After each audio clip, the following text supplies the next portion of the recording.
आज हम सीखेंगे एक्टिव से पैसिव वॉइस बनाना किसके इम्परेटिव सेंटेंस के। तो इम्परेटिव सेंटेंस का रूल क्या होता है? Let plus object plus be plus verb की third form plus by plus you. मैंने इसे ब्लैक में क्यों लिखा है? क्योंकि बाई क्या होता है इम्परेटिव सेंटेंस में छुपा होता है। जो बाई और यू होता है ना, ये क्या होता है इम्परेटिव सेंटेंस में छिपा होता है। तो आप इसे लिखिए या मत लिखिए, चाहे आप लिख दीजिए तब भी सही है और नहीं लिखिए तब भी सही है। तो हम एग्जाम्पल से समझेंगे। जैसे ओपन द डोर, और इनकी पहचान कैसे होगी? हमेशा वर्ब की फर्स्ट फॉर्म मिलेगी आपको। पहले तो आपको समझ लेना है कि वो किसका है, इम्परेटिव सेंटेंस का। तो मैंने आपको हर बार बताया है कि जो वर्ब होती है, वर्ब के बाद जो होता है वो क्या होता है तुम्हारा ऑब्जेक्ट। तो यहाँ ये वर्ब है और वर्ब के बाद क्या है हमारा ऑब्जेक्ट। ये द डोर क्या हो जाएगा तुम्हारा ऑब्जेक्ट। तो आपको पहले रूल में देखना है, पहले हम क्या लगाते हैं लेट। तो आप पहले क्या लगाओगे लेट, फिर वर्ब के बाद क्या है द डोर, तो द डोर आप रखोगे।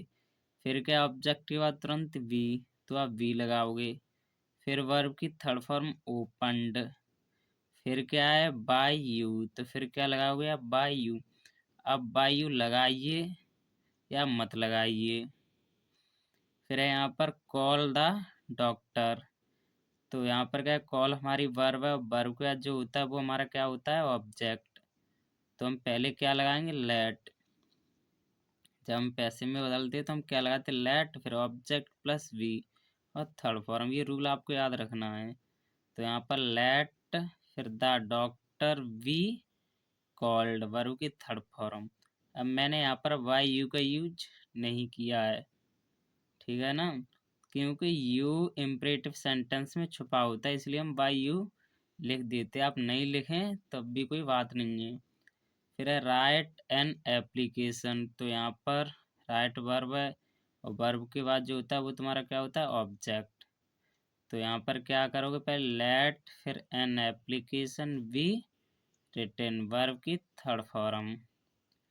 तो ये तुम्हारे इम्परेटिव सेंटेंस बन गए। फिर है तुम्हारा नेगेटिव सेंटेंस। तो इसका रूल क्या होता है let plus object plus not plus V plus verb की थर्ड फॉर्म। बस आपको याद रखना है नॉट के बाद तुरंत वी लगाओगे जब आपका नेगेटिव हुआ। तो हम नेगेटिव की पहचान कैसे करेंगे? पहले आपको डू नॉट दिया होगा पहले, उसके बाद वर्ब की फर्स्ट फॉर्म आपको दी होगी। तो यहाँ पर क्या है कि डू नॉट और शट द डोर, तो यहाँ पर वर्ब की फर्स्ट फॉर्म ये डू नॉट दिया, तो हम इससे समझ जाएंगे ये हमारा क्या है इम्परेटिव सेंटेंस, उसका नेगेटिव। तो पहले मैंने आपको क्या बताया लेट लगाते, फिर द डोर, ये शट के बाद क्या दिया है द डोर, तो ये हमारा ऑब्जेक्ट हो गया। तो द डोर फिर नॉट, मैंने आपको क्या बताया ऑब्जेक्ट के बाद क्या दिया नॉट, तो यहाँ पर क्या लगाओगे द डोर नॉट फिर बी शट। शट की तीनों फॉर्म शट और शट शट होती हैं। फिर है डू नॉट वेस्ट मनी, तो यहाँ पर क्या है डू नॉट वर्ब की फर्स्ट फॉर्म है, तो ये इम्परेटिव है हमारा। तो आप लेट लगाओगे फिर मनी फिर नॉट बी वेस्टेड, वेस्ट की थर्ड फॉर्म क्या होती है वेस्टेड। फिर है do not plug the flower, तो यहाँ पर भी डू नॉट दिया और प्लग दिया वर्ब की फर्स्ट फॉर्म, और पहले डू नॉट दिया तो वो हमेशा आपका इम्परेटिव सेंटेंस होता है। तो आप लेट पहले गाओगे let the flower not be plucked, तो आपको ये याद रखना है। अब देना आपको वाक्य में यू आर रिक्वेस्टेड या एडवाइज्ड या ऑर्डर आदि भाव के अनुसार प्रारंभ में रखकर तथा टू, ये लिखा है टी ओ टू लगाकर वाक्य को जैसा का तैसा उतार देते हैं। सर मैडम प्लीज काइंडली शब्दों को हटा देते हैं।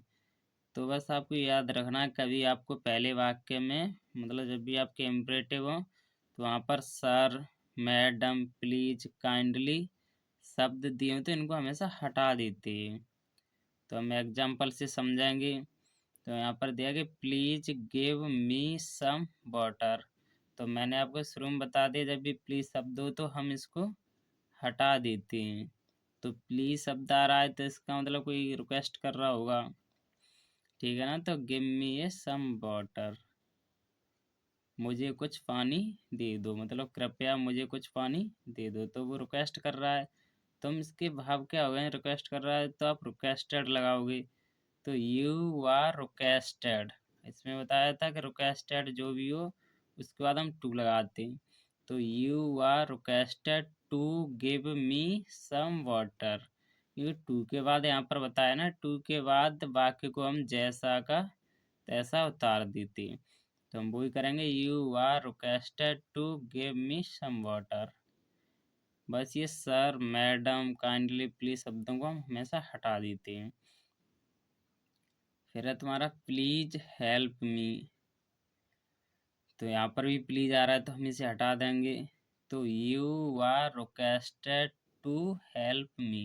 देखो बाकी को हम जैसा का तैसा हम उतार दे, जैसे हेल्प मी तो जैसा का तैसा उतार देंगे बस टू लगा के। तो जैसे यहाँ पर दिया नहीं, हमने प्लीज के अनुसार लगा दिया, क्योंकि इसमें सहायता की बात हो रही है, कृपया मेरी सहायता करो।